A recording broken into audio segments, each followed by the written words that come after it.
La vieille sorcière, autrefois célèbre sous le nom de Mama Kene, se métamorphosait souvent en une énorme poule noire pour détruire les destinées des hommes, dans le but de briller dans ce monde.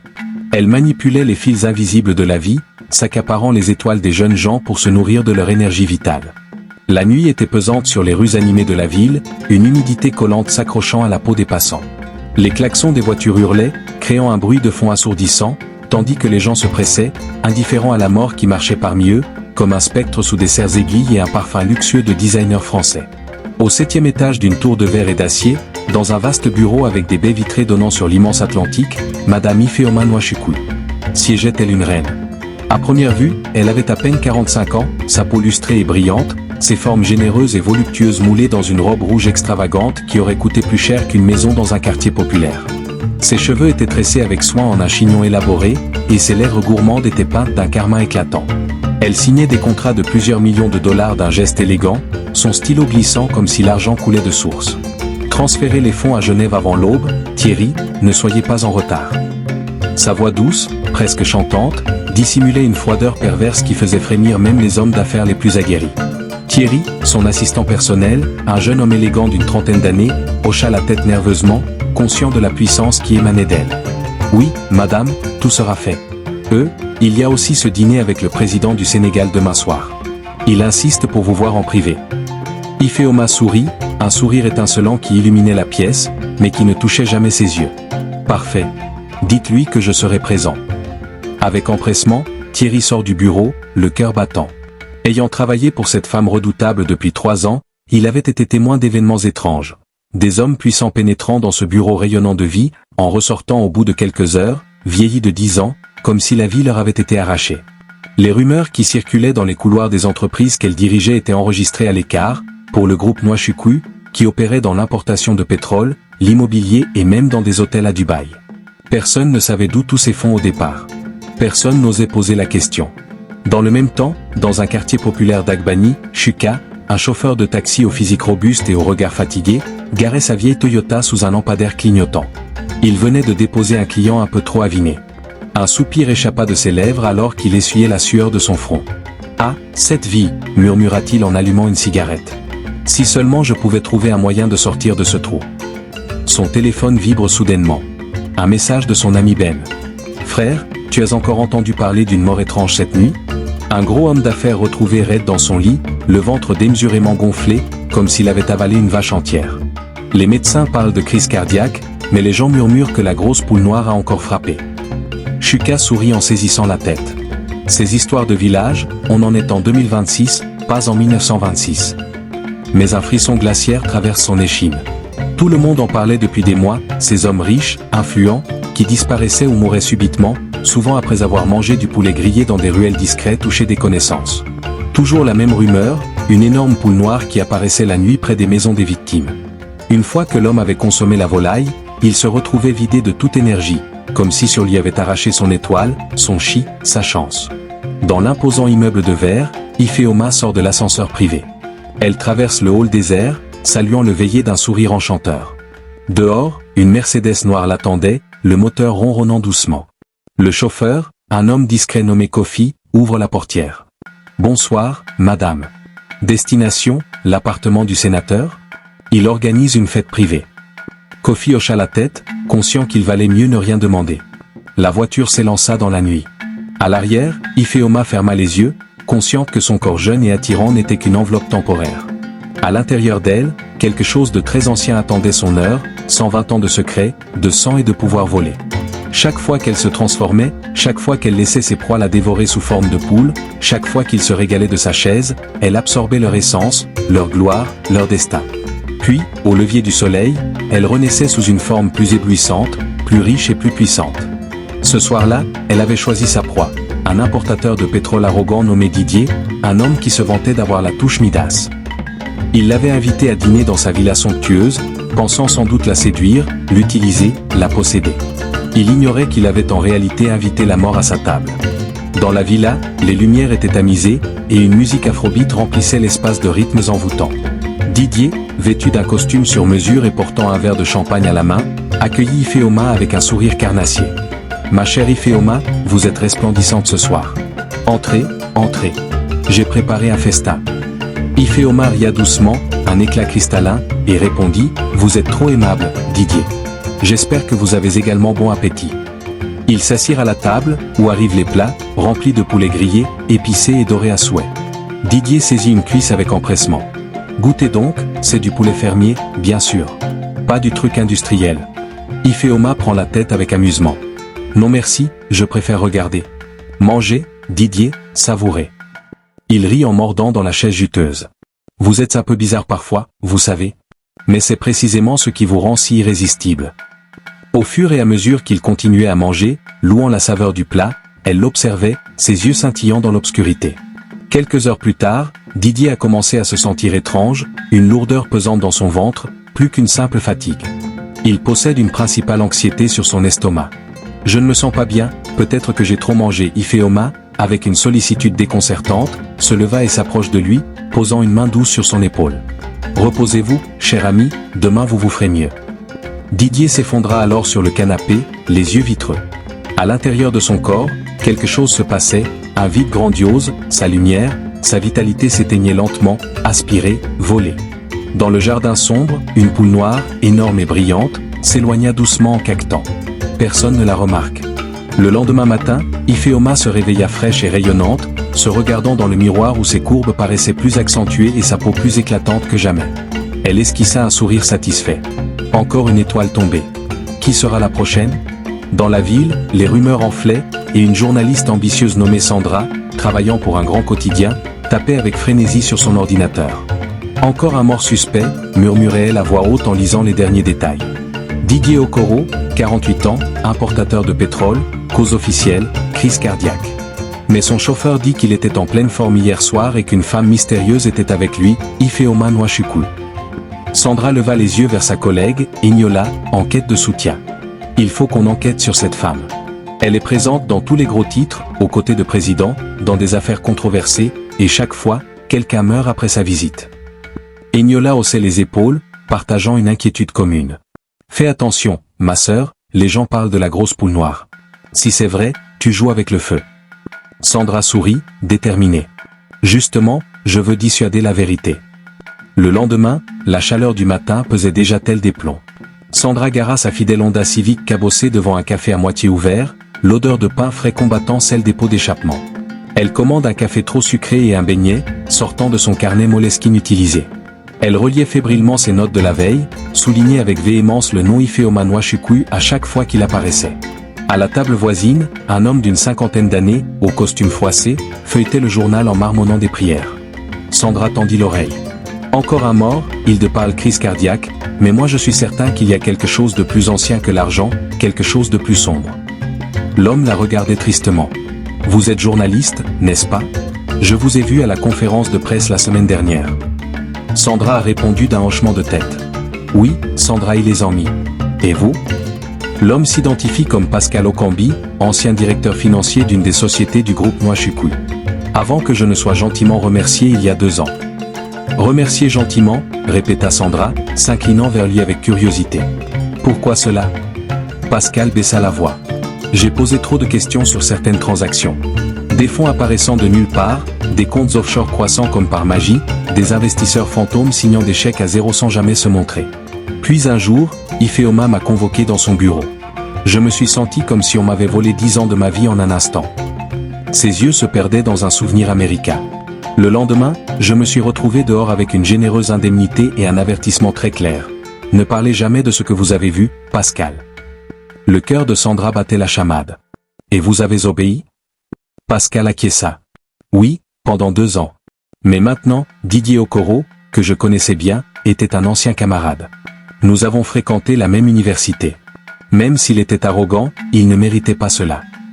Il sort lentement une petite enveloppe en craft froissée, la poussant vers elle. Prenez. C'est tout ce que j'ai pu garder avant le nettoyage de mon ordinateur. Des relevés bancaires, des noms de sociétés écrans, des dates étrangement corrélées aux morts subies des 2 dernières années. Mais attention, si vous entreprenez à fouiller là-dedans, ils le sauront, elle le saura. Sandra hésite, puis glisse l'enveloppe dans son sac. Merci, Pascal. Et si un jour vous avez peur, appelez-moi. Jour et nuit. Il se mit à rire amèrement. Peur? J'ai dépassé la peur depuis longtemps.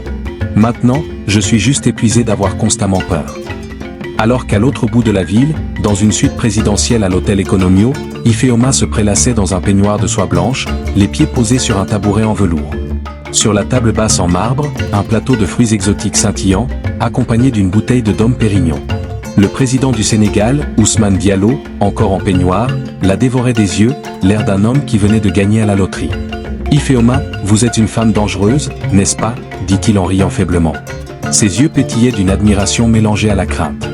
Elle tourne lentement son visage vers lui, un sourcil légèrement haussé, dégageant assurance et mystère. « Dangereuse ? Moi, je ne suis qu'une simple femme d'affaires, Excellence. » « Simpliste, votre réponse est étrange, » répliqua Théil en posant sa main sur sa cuisse. « Vous avez fait tomber 3 ministres de mon gouvernement rien qu'en souriant. Et maintenant, vous voulez que nous signions ce contrat de raffinerie. » Ifeoma s'approche, ses lèvres frôlant celles du président. « Vous signez, Excellence, et je vous promets une nuit inoubliable. » Une lueur d'inquiétude franchit le regard d'Ousmane. « Vous parlez comme si vous saviez quand serait mon dernier souffle. »« Chut !» murmura-t-elle en posant un doigt sur ses lèvres, « ne gâchons pas la magie avec des questions inutiles. » Elle se leva et laissa glisser le peignoir sur le sol, révélant un corps nu, magnifique, presque irréel. « Ce soir, annonce-t-elle, j'ai demandé à votre chef cuisinier de préparer un petit plat spécial, du poulet noir fermier.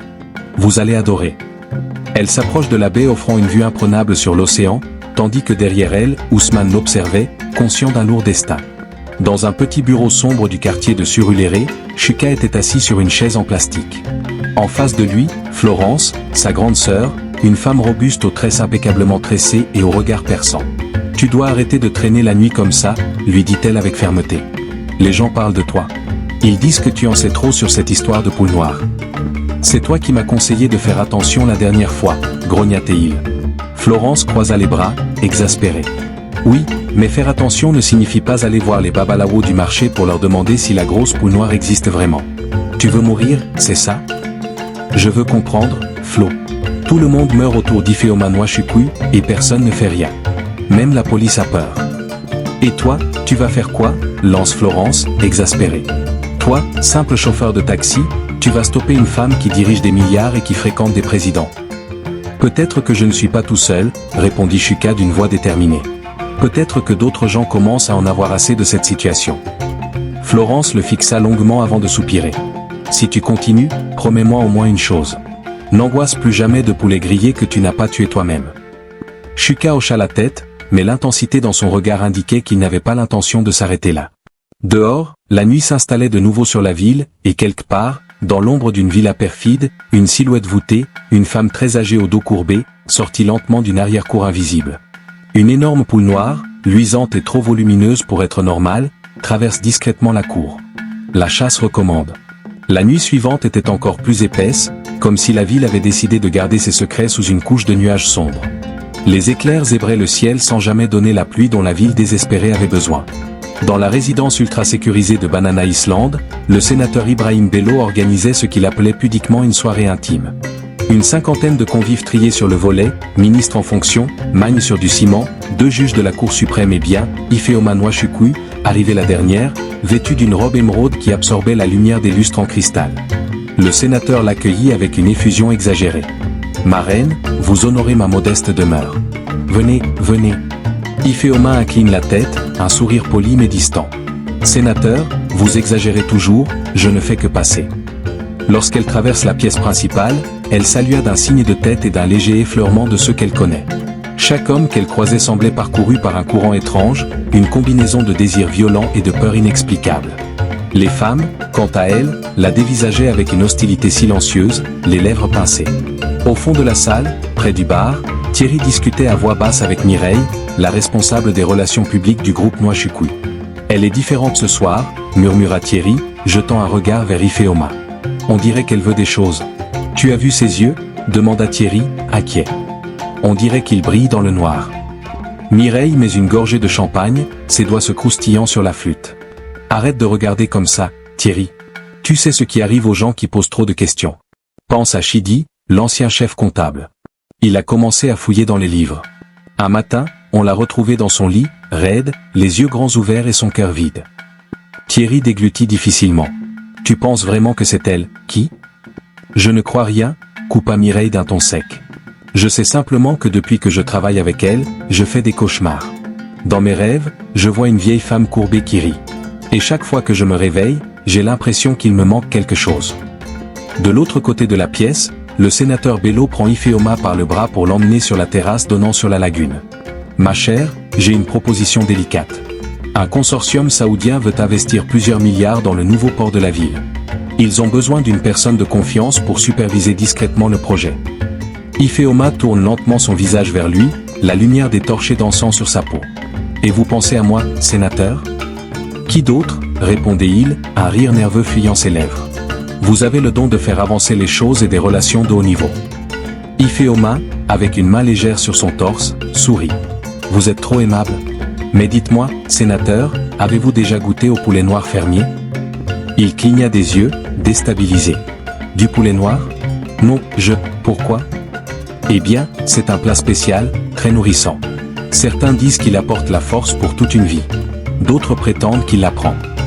Elle esquissa un sourire presque carnassier. Ce soir, j'ai demandé à votre cuisinier d'en préparer juste pour vous et quelques amis très triés sur le volet. Vous verrez, c'est inoubliable. Le sénateur sent une sueur froide perler dans son dos. Il rit, mais c'était un rire trop forcé. Vous et vos mystères, Ifeoma, allez, retournons à l'intérieur. Les invités commencent à s'impatienter. Pendant ce temps, à l'autre bout de la ville, Shuka était assis dans une petite maison d'Agbani, torse nu et ivre, face à deux hommes qu'il avait rencontrés la veille. Il s'agissait d'un ancien policier, Alain, et d'un babalawo nommé Agboula, un vieil homme aux cheveux grisonnants, dont le regard perçait les âmes. « Tu dis que cette femme se transforme ?» demanda Agboula d'une voix rauque. Shuka acquiesça. Les gens disent qu'elle est une énorme poule noire. On dit qu'une fois qu'on la mange, on meurt. Vidé de tout. Alain, l'ancien policier, se réveilla. J'ai enquêté sur 3 cas l'année dernière. Tous identiques, des hommes puissants, tous morts après un repas où il y avait du poulet. Et à chaque fois, quelqu'un avait vu une poule énorme rôder avant leur mort.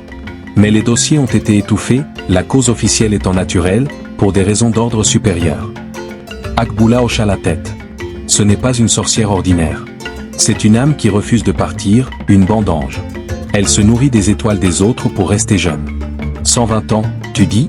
Elle a dû commencer il y a très longtemps, peut-être même à l'époque des anciens rois. Comment peut-on l'arrêter ? Demanda Shuka, désespéré. Le babalawo garda le silence, puis il parla finalement avec une calme détermination. Pour tuer ce qui ne veut pas mourir, il faut retrouver son vrai corps. Pas la belle femme, pas la vieille courbée. Le vrai corps où elle cache son chi, son étoile originelle. Si tu le trouves et que tu le brûles avec un feu sacré, elle s'éteindra comme une lampe sans huile. Shuka écoutait intensément, consciente que le danger était bien réel. Mais attention, elle a envoyé ceux qui la cherchaient. Elle te nue, elle les fait manger. Et quand tu manges, tu lui donnes ton pouvoir. Alain prend la tête. C'est de la folie. On finira tous comme les autres. Peut-être, répondit Agboula, mais parfois, la folie est la seule arme qui reste quand le monde est devenu fou. Shuka fixait la bouteille puis la repoussa. Je ne bois plus ce soir. Demain, je commençais à chercher où elle se cache vraiment. Un coq chanta au loin, perturbant la nuit qui s'installait. De retour dans la villa de Banana Island, Ifeoma se tenait seul sur la terrasse, un verre de vin rouge à la main, contemplant la lagune noire, un petit sourire flottant sur ses lèvres. Au loin, une poule noire traversait lentement un jardin abandonné, ses yeux brillants comme de véritables braisés dans la nuit. La ville semblait dormir, mais pour Ifeoma, il était temps de chasser à nouveau. Le suspense continuait à monter alors que Shuka, armé de son courage et des conseils d'Agboula, se préparait à l'affrontement qui pourrait libérer sa ville de l'emprise de la mystérieuse Ifeoma. Allez-vous croire que Shuka trouvera le moyen d'arrêter Ifeoma, ou le secret de la grosse poule noire finira-t-il par l'emporte ? Donnez votre point de vue et abonnez, laissez un j'aime pour nous encourager. À très bientôt.